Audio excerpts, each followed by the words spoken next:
New Year's morning was supposed to be simple. I'd packed tangerines, a tin of sesame cookies, and two bright red envelopes in my tote. Arya 9 held the envelopes like treasure. Leo 6 kept asking if Grandma still made sticky rice with lotus seeds. We parked outside my parents' place in Chula Vista, a tidy beige house with a dragon statue by the mailbox. Calm Street. Flags left over from the parade. I told myself we'd be in and out in 10 minutes. Then my younger sister stepped out from the hallway, arms folded like a shield. "You actually came," she said loud enough for the whole living room. "On New Year's, what if Mrs. Villegas sees you? Don't embarrass us." I kept my voice even. We brought tangerines. The kids wanted to say hi. Dad appeared behind her thin-mouthed iron shirt. He didn't look at me. He stared at Arya and Leo. "So she dragged you here," he said. "Your mother always does this, pretends she's a saint while causing trouble." Arya straightened chin up the way she does before a piano recital. "My mom wakes us up for school and packs our lunch every day," she said, small voice steady. "She's kind." The room went still. Dad's eyes flashed. "Children should keep quiet," he snapped. "Your mother ruins everything." Mom stood in the doorway to the kitchen and didn't meet my eyes. Nadine smirked like she'd won something. I set the cookies on the entry table and took my tote back. "We'll go," I said. "No," Arya whispered.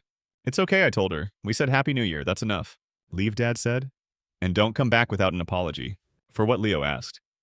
He wasn't being defiant. He genuinely wanted to understand. No one answered him. I buttoned their coats, slid Arya's envelopes into my tote, and laced my fingers through their hands. I didn't argue. I didn't cry. I didn't plead for space at a table that had never had a chair for me.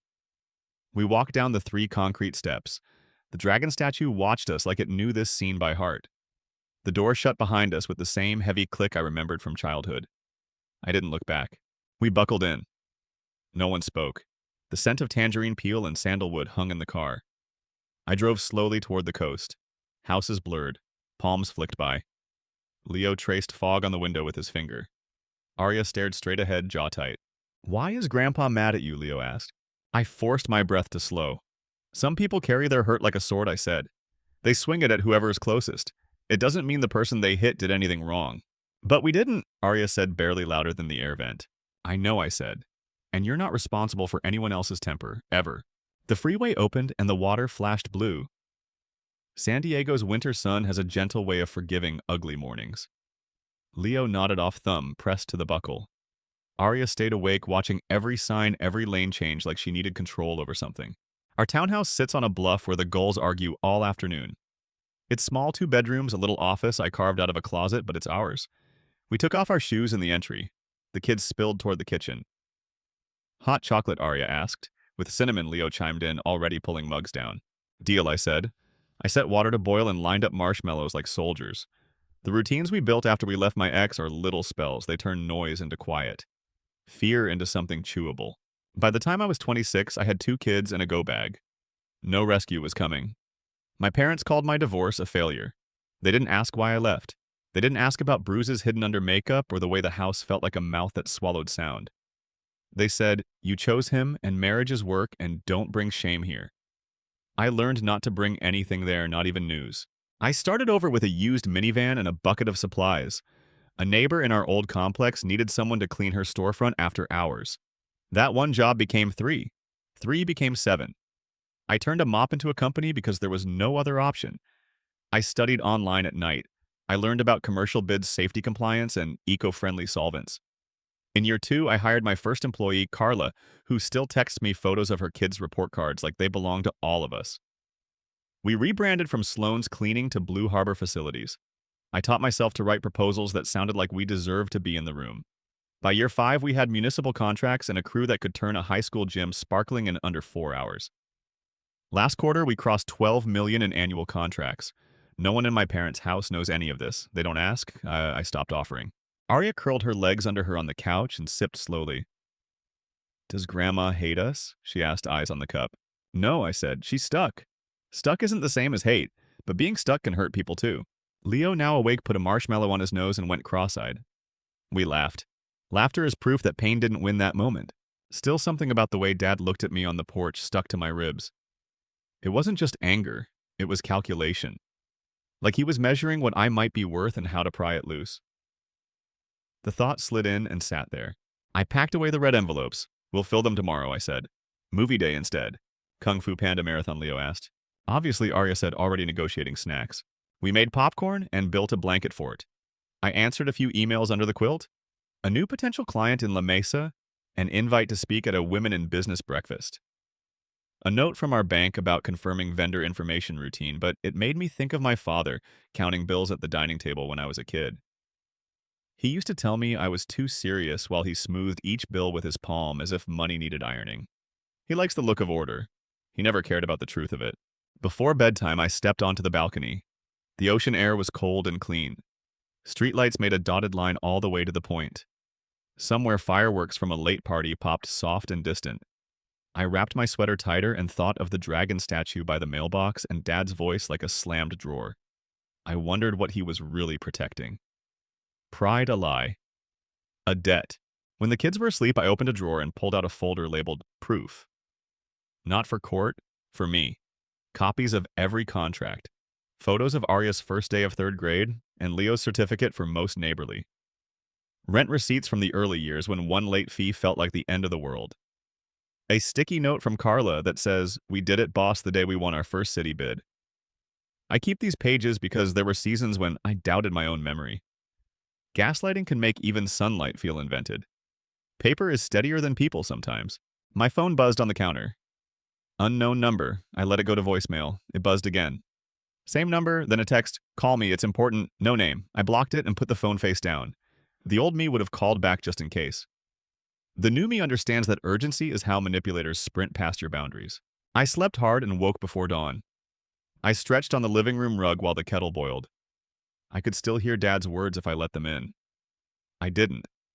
I pictured Arya's chin and Leo's marshmallow nose and chose the day in front of me. The first week of January ran like it always does.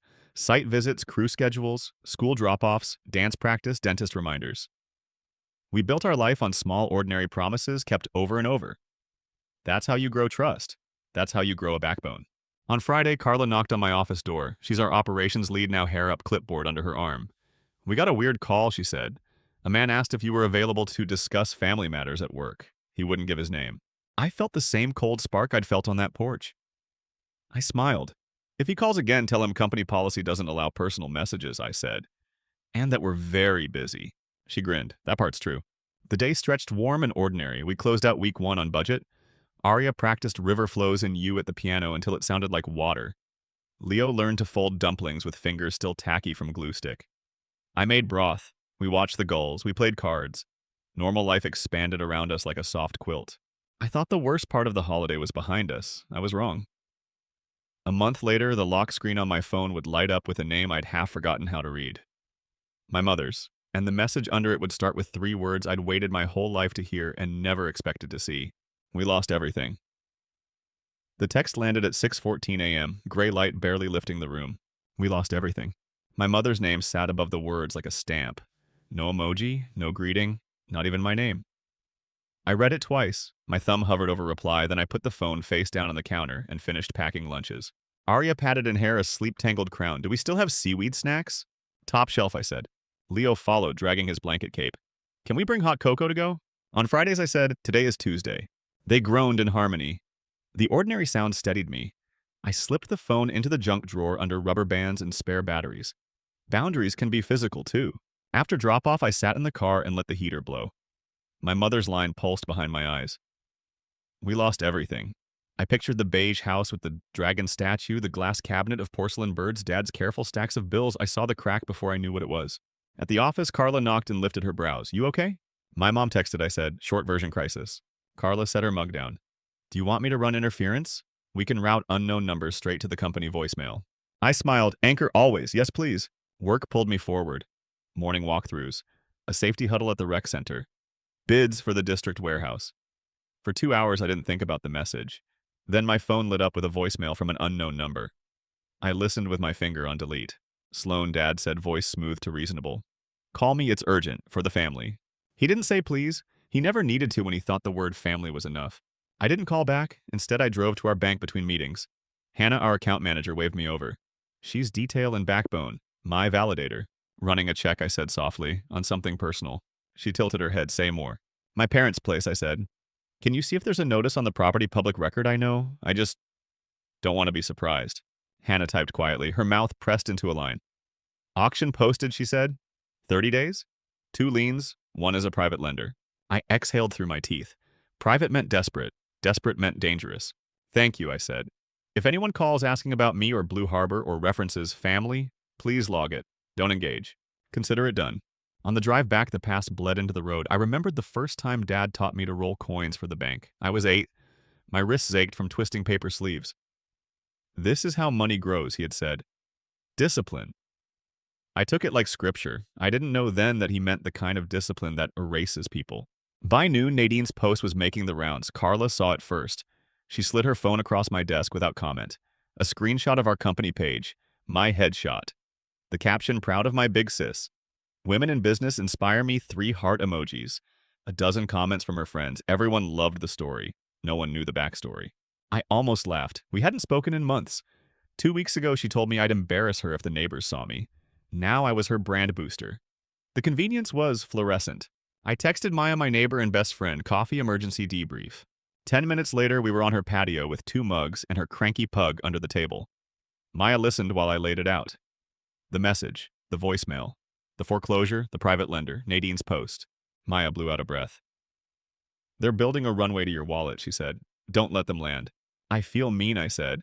Saying it made my stomach twist. They're my parents, but I don't want that door open. Feeling mean isn't the same as being unkind, she said. You've been clear. You're not their solution. You're running a company and raising 2 kids. You don't owe them your stability. I nodded. I knew it. But old wiring hums even when you cut the power. That evening, we ate soup and did spelling words. Arya practiced triplets until they sounded like rain. Leo built a city of blocks and named every road. We watched the gulls chase a fishing boat home. I folded laundry in quiet loops. The phone stayed in the drawer. At 9:42 p.m., the doorbell rang. The monitor showed the porch, the doormat, the potted rosemary. And my father. He looked smaller. His hair had gone from steel to ash. He wore a jacket I didn't recognize and shoes too new for his hands. He held a manila envelope like a ticket. I opened the door just enough for air. The kids are asleep, I said. We need to talk, he said, starting forward. I put a hand against the door and he stopped. 5 minutes, I said, outside. He glanced past me like he could will the house to part and let him in. It didn't. He cleared his throat. We're in trouble, he said, as if I didn't already know. Your mother. He paused like practicing sympathy. She's not well. What do you need, I asked. I kept my voice flat. Quiet hurts less when it lands. He lifted the envelope. A bridge, he said. Short term. I found a buyer for the house, but we're short on the liens. Once it closes, we'll make you whole. He used business words like they could scrub the history off our conversations. No, I said. His jaw clicked. You don't even want to see the numbers. No, Dad. I held his gaze. I won't be your bank. He laughed without humor. You've become cold. I've become clear, I said. There's a difference. Something hot flashed in his eyes. After all we did for you, you locked me out of the house on holidays and told my kids their mother ruins everything I said. You didn't ask why I left my husband. You called my divorce a stain. Don't rewrite it now because you need cash. We stood like that, the old and the new, hovering between us. He dropped his voice. This is for the family. Family doesn't start with a demand, I said. He stared at the envelope in his hands. For a second, I thought he might crumple it. Instead, he slid a business card from the flap and held it out. At least talk to Mr. Crane, he said. He can explain the term. Private lender. The name tasted like rust. I didn't take the card. Don't bring strangers into my life, I said. Not like this. His face tightened. You think you're better than us now. I think I'm responsible for Arya and Leo, I said. That's it. He stepped back, gathering the envelope to his chest. You'll regret this, he said, but it came out thin. Good night, I said, and closed the door. I stood with my forehead against the wood until my breath found a rhythm.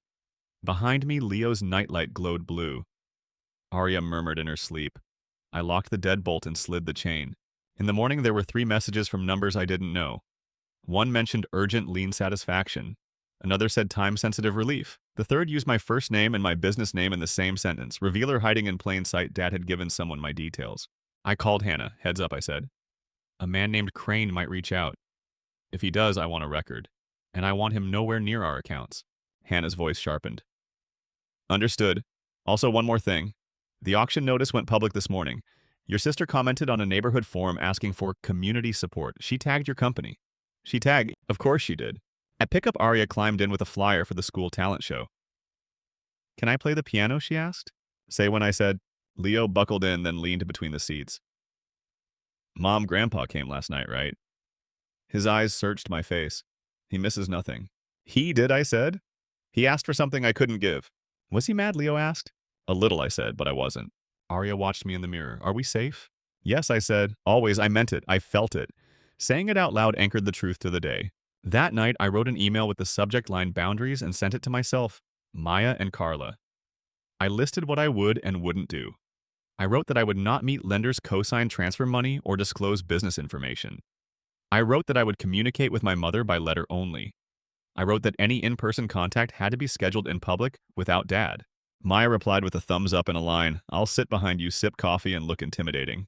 Carla added, I'll keep logs, document everything. I slept lighter than usual. The next afternoon, an email arrived from my mother's account. The subject, please 5 minutes. The body was short. Not for money, for forgiveness. Can we meet at the lake by the Mission Church Saturday? I'll come alone. I read it twice the way I had with the first message. The word alone felt deliberate. Not a trap, but a door cracked open. I typed a reply that was only 3 words long. Saturday, noon. I hit send. Then I closed my laptop and went to help Arya pick a song. Leo built a cardboard stage for her audience. We ate noodles sitting on the floor and rated each other's bow. The house hummed like it belonged to us. Saturday would be a test. Not of whether I could forgive. I already knew I could. The test would be whether I could stay myself while doing it. That was the promise I made the day we left the dragon statue behind. And I planned to keep it. Saturday comes clear and bright. I drop Arya and Leo at Maya's. She kneels to their height promises, board games, and cinnamon toast. Call if you need me, she mouths over their heads. I nod and drive toward the old mission where the bell rings on the hour and the pond holds the sky like a secret. I park under a jacaranda. Purple petals dust the path. My heart thumps like I'm late to something sacred. I'm not late. I'm early. I sit on a bench facing the water and count ducks because numbers calm me. 7, then 9, then 11. Mom appears at noon sharp. She looks smaller than last month. Her scarf hides the hollows at her neck. She pauses a few steps away, hands knotted around a paper cup. For a second, neither of us speaks. Wind skims the pond. The bell chimes once. Thank you for coming, she says. I said I would, I answer. She sits at the far end of the bench like distance can keep us from spilling. I'm sorry, she says. For all of it. For not listening. For letting him decide how I saw you. For the words I said in the doorway. Her voice quivers and then steadies. I was a coward. I watch a pair of coots make a clean V in the water. Thank you for saying that, I say. I mean it.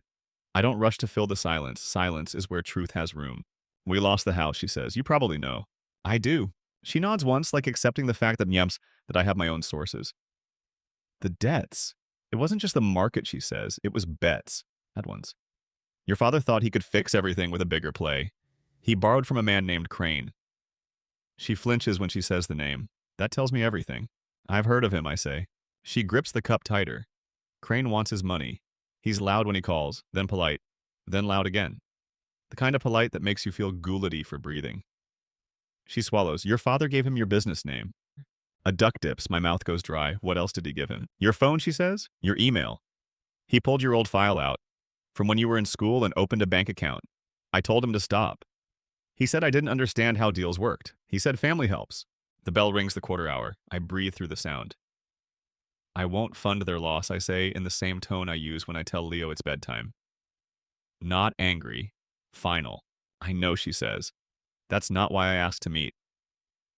She reaches into her bag and sets a small tin on the bench between us. The paint is chipped, a stork faded blue. I know it before I touch it. Grandma kept sewing needles in this tin. She used to thread a needle for me and say, hold your breath, it helps. I found this in a box, Mom says. I thought of you? You were patient even when your fingers were small. You learned to fix what others ruined. The tin is light in my hand. Inside are needles and 2 buttons. Also a folded slip of paper with my 10-year-old handwriting, things I can do myself. A list. Tie shoes, cut coupons, count change, make rice. I laugh softly. Of course I made a list. Mom watches my face. I want to fix what I broke, she says. I can't fix him. I'm trying to fix me. How my voice is gentler than I expected. Counseling, she says. At church, group first, then one-on-one. I started writing down my answers instead of using his. I told him I wouldn't stand by certain things. He calls it disrespect. I call it growing a spine. She almost smiles. It's hard. I believe you, I say. And I do. Not because of the words, but because of the way she doesn't grip them like a defense. Because of the tin. She exhales like she's been bracing for a hit. Crane wants to meet you, she says. No, I say. I told him that, she says quickly. He said he'd find you anyway. He has a way of finding people. I keep my eyes on the pond. If he shows up anywhere near me or my kids, I will call the police. And a lawyer. I will document everything, and I will not be polite. Mom nods. Good. We sit a while without talking. The water goes from blue to green to blue again. A kid on a scooter zooms by in neon sneakers. The ordinary world keeps doing its work. I forgive you, I say finally. She closes her eyes. A tear escapes a single bright line. Thank you, she whispers. I don't want to live in your house. I don't want your money. I just want you to know I'm trying not to be the woman who stood in that doorway and said nothing while he aimed at you. Then don't be her, I say. Pick different every day. I will, she says. We stand. She squeezes my hand once light as a note and walks away without looking back. I watch until she turns onto the path and disappears behind a hedge of rosemary. The bell rings again and the pond swallows the sound. On the drive home, my phone buzzes. Hannah. Hey, she says. 2 things, one good, one bad. Start with good. I flagged your accounts. Any inquiry from unknown parties triggers my inbox. So far, no hits. Also, I ran a quick scan on state filings, nothing new tied to Blue Harbor. And the bad. A UCC1 popped up this morning from Crane Consolidated Services listing a blanket interest on present and future assets of Sloan A. Morales. She spells my middle initial like a warning. It's sloppily done. Wrong address, wrong zip, no company name. But your personal name is in their text. My hands tighten on the wheel. Can he do that? Anyone can file, she says. Whether it sticks is a separate issue. I've seen this move before. It's pressure, not law. But it's meant to scare you and anyone doing diligence on you. Can we challenge it? I already emailed our counsel. We'll file an amendment and a demand to remove. I'll keep eyes on it. She pauses. He's trying to make noise. Thank you, I say. Please log everything. You got it.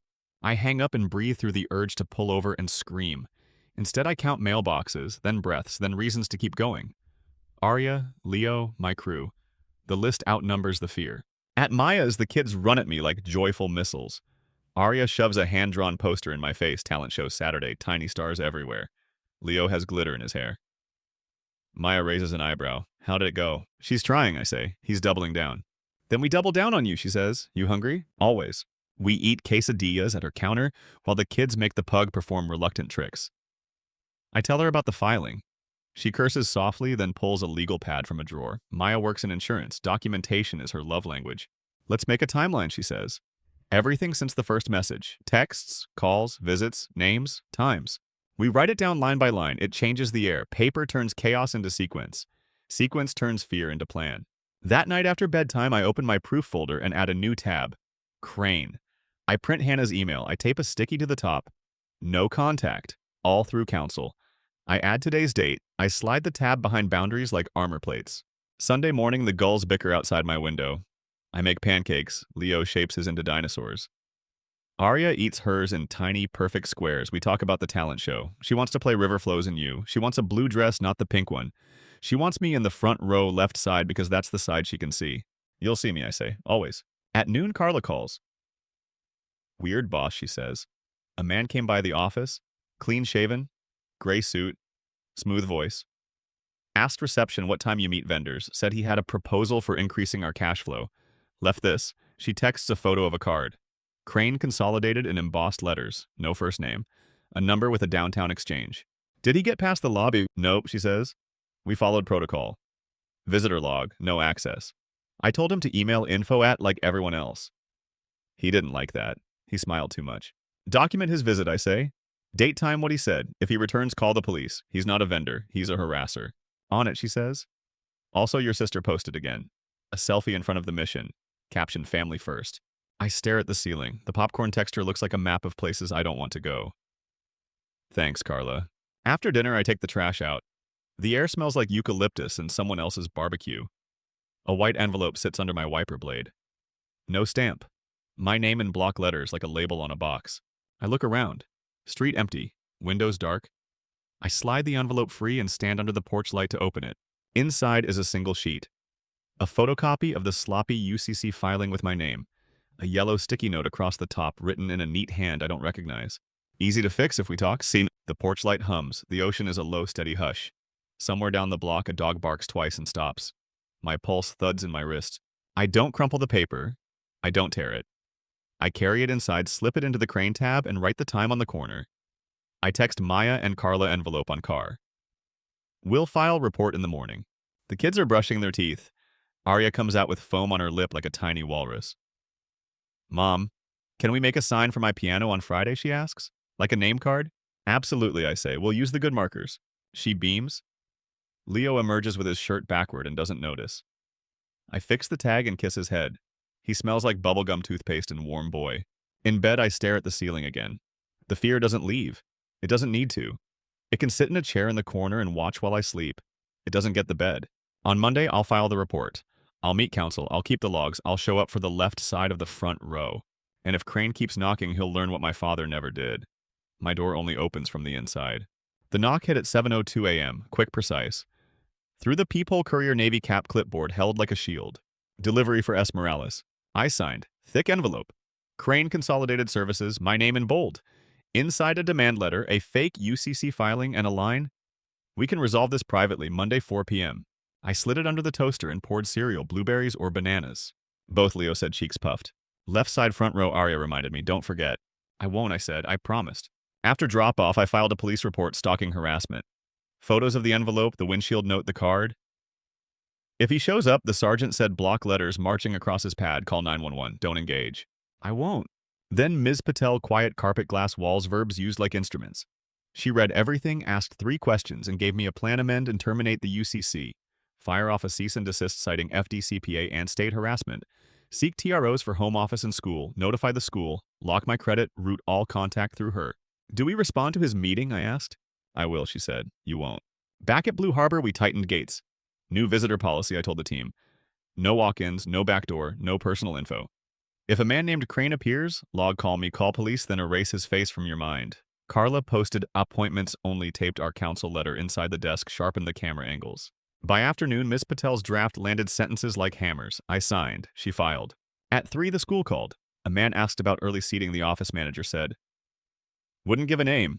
Wanted to know if your daughter plays first or last. You'll get a letter from my attorney, I said. If any adult asks about my children, call me and the police. We've flagged your file, only you and Maya. The air thinned, then steadied. I skipped Crane's 4 p.m. address. Ms. Patel answered for me. At home, we made spaghetti. Arya practiced until her run sounded like glass pouring water. Maya's pug howled on the beat. Ordinary life refused to yield. Wednesday after rehearsal, my father stood under a jacaranda by the gate, hands tucked behind a too-crisp shirt. You didn't come Monday, he said. My counsel did. You think papers protect you? His smile missed his eyes. They protect people who read them, I said. Judges, police. Crane is impatient. He can practice far from my family. You're ungrateful. I hit record on my phone. You gave him my business and workplace. I did what I had to do to save the house, your mother, our name, at the cost of mine. He lowered his voice. Crane says there's a guarantor form. Your signature. Ice down my spine, I never signed anything. It looks like yours. Because you or someone made it look like mine. His jaw ticked. We all do what we must. Thanks, I said, lifting the phone. That's on the record. Kids laughed by the flagpole. A gull squealed like a hinge. The sky stayed clean blue while our lives tilted.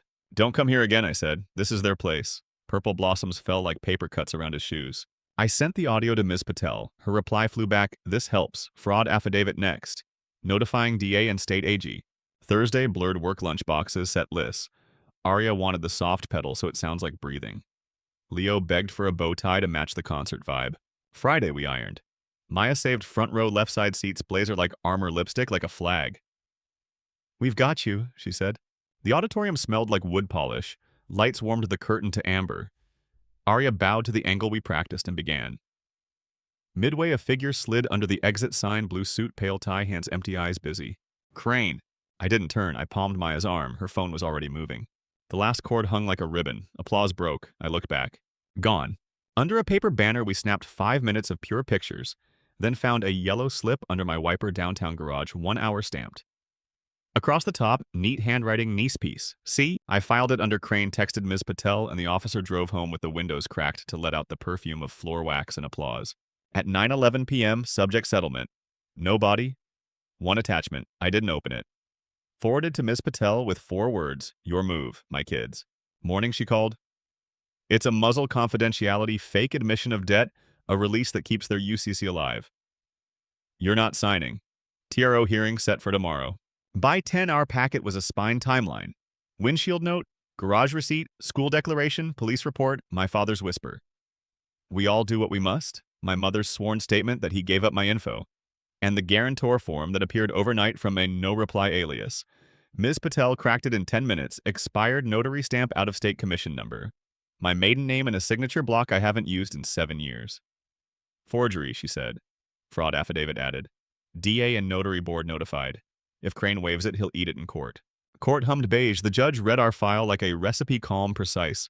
Ms. Patel laid stones across a river, dates, recordings, stamp, harassment, bad faith, safety of minor children.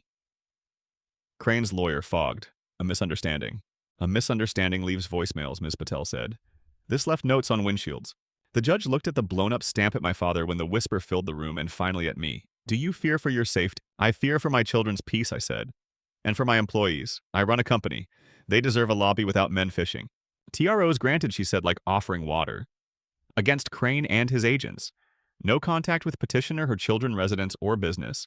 No indirect contact via family. Immediate termination of the UCC or sanctions. Fees reserved. Fraud affidavit to DA recommended. Stamps thumped. The sound was gentle as a book closing. In the hall, Crane stared through glass. Ms. Patel never looked his way. My father tried the old name, Sloan. We can fix this if you stop fighting. I thought of the blue tin from my childhood things I can do myself and added one more line. No, I said, we're done, not loud, final. We ate ramen by fogged windows. At home, I changed the front door cylinder, labeled 2 spare keys, Maya and Carla, and slid the old key into the blue tin with the needles and buttons. I wrote in neat 10-year-old letters, say no and keep walking. We mailed copies of the order to school doctor office. Credit frozen. Fraud alert set. P.O. box moved. Passwords added to the kids' files. At pickup, Arya held a certificate, Courage Under Lights. Leo waved a stapled book, My Dinosaurs of Justice, wearing his bow tie over pajamas that night like a badge. Spring moved in. The ocean kept time. Ms. Patel's updates were quiet and strong. UCC terminated. Notary sanctioned. DA acknowledged. Crane tried one last mutual walkaway. She replied with the order. Silence. My father's only message through counsel said he wouldn't come to the school again. I filed it under proof and moved on. Blue Harbor won a city bid. Donuts the victory kind? I slid the stamped order behind a tab labeled Boundaries and closed the folder. At the Women Founders Breakfast, I held up the blue tin.